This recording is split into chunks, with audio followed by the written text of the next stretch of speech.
Don't open the door. Sleepover Part 1. At last, it was Friday, finally. Tonight, I had a sleepover in my house. First, Leon arrived. Then Marcos came.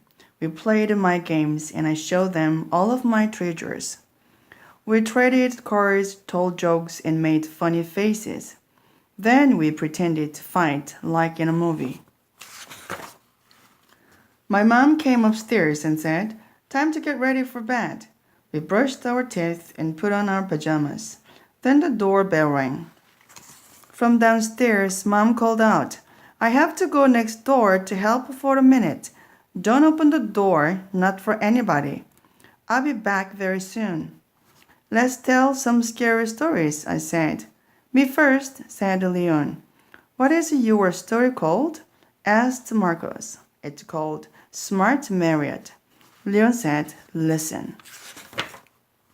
Smart Marriott, Leon's story. Marriott's mother and father were going to a party. "Come with us," said the father. "No, father, I want to stay home." "Come with us," her mother said. "There will be songs and dances." "No, mother, I will stay at home," said Marriott. So they went to the party alone. "Don't open the door, not for anybody," they said. "A goblin could come and eat you alive. We'll be back by morning." At midnight, there was a knock on the door. Marriott woke up. Again, there was a knock on the door. Marriott got up and looked out the window. Standing in the moonlight was her best friend, Lisa. "Are you alone?" Lisa asked. "Yes, I'm alone," Marriott replied, opening the door. "My father and mother went to a party." "Good, I'm glad no one else is home," said Lisa. "I will stay the night with you. Let's take a walk in the jungle. We could catch some frogs. I know you like frogs." The jungle was filled with noise, and the croaking of the frogs was the loudest noise of all. Lisa caught some frogs and got very excited. Crunch, crunch. She munched them as soon as she caught them. Maria was scared. People didn't eat frogs alive, but goblins did.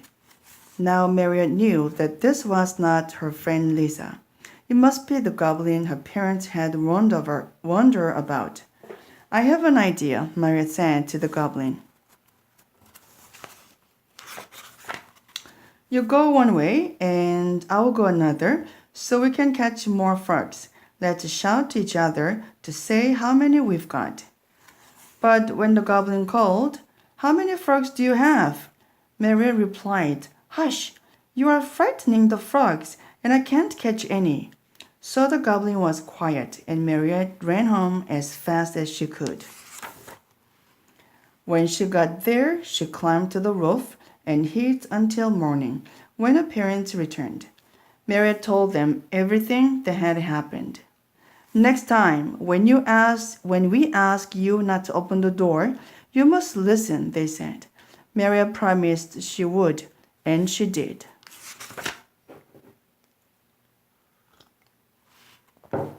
"People eating frogs? Yuck," I said. "They cook them first." "My mom says they taste like chicken," said Leon. "Okay, but now I get to tell a story," I said. "What is it about?" asked Leon. "It's about a boy who lived with a reindeer," I replied. "The boy had a pet reindeer?" asked Marcos. "No, the reindeer took care of the boy," I said. "They lived in the woods."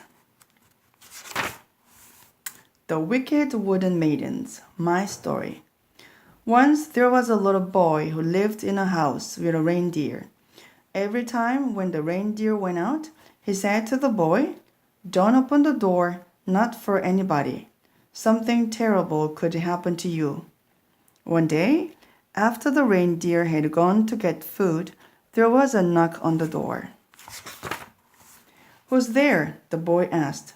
Outside, sweet voices sang, "Please, please open the door, just a wee crack for one finger, no more." The boy knew better, but he was dying to see who owned those sweet voices. So he opened the door just a teeny weeny bit. Instantly, two little white fingers popped inside. Then two more and two more.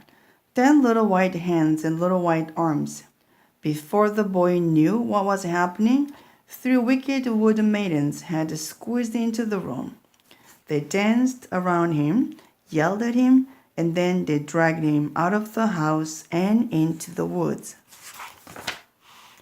The boy was frightened and he screamed, "Reindeer, reindeer, come and help me.